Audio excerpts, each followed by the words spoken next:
If you've ever felt overwhelmed by where to start in ClickUp, you're not alone. In this video, we'll show you the best practices for setting up your ClickUp hierarchy. Whether you're new to ClickUp or looking to optimize your current setup, these tips will help you get started with confidence. We'll cover why a well-designed hierarchy matters in ClickUp, how to plan your structure before you build, and step-by-step tips for setting up spaces, folders, and lists. Whether you're managing a small team or a large organization, investing a little time in setting up your ClickUp hierarchy will pay off in clarity, collaboration, and results. A clear hierarchy makes your work easy to find. Imagine you're managing multiple projects at once. If every task, milestone, and dependency is scattered across random lists and spaces, it's hard to know where to look or how work is progressing. Before you dive into creating folders and lists, try to hold off on making folders right away unless you're sure you need them. It's usually best just to start with lists. Go ahead and start with your space or department, then start with 2 lists. The first list represents your intake process, while the second list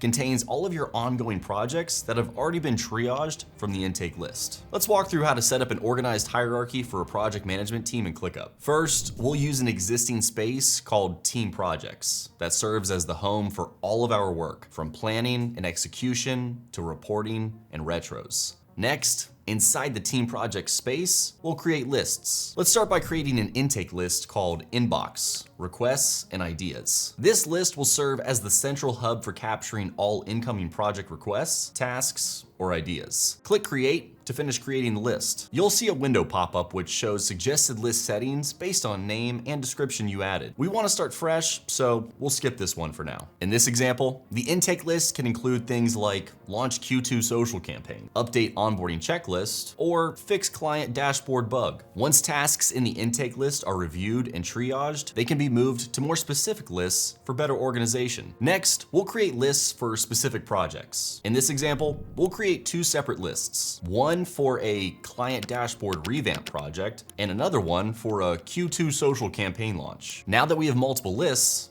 we can group them into folders. In our team project space, we'll create a few folders to keep things organized. For example, we can create a client project folder to hold lists like client dashboard revamp, a marketing campaigns folder for lists like Q2 social campaign launch, and an internal improvements folder for projects like update onboarding checklist. Folders help you keep related projects together so your team always knows where to look, whether they're working on client deliverables, marketing initiatives, or internal process improvements. Subfolders give you one more layer between the folder and lists, which make it easier to group related projects, keep permissions tidy, and quickly filter reports or dashboards to that specific work. In our team project space, we can use the top level folder for a broader area like client projects, then create subfolders for the different slices of work we care about, such as active campaign retainers and completed projects. Then inside each subfolder, we keep lists like client dashboard revamp or Q2 social campaign, so every task lives in a clear place. A well-designed hierarchy makes your workspace clear, organized, and scalable. Start with spaces for each department. Use lists for specific projects or campaigns, and then group related work into folders and subfolders. And remember, keep your structure simple. Review and update it regularly to stay efficient as you grow. Try setting up your own hierarchy in ClickUp and let us know how it goes.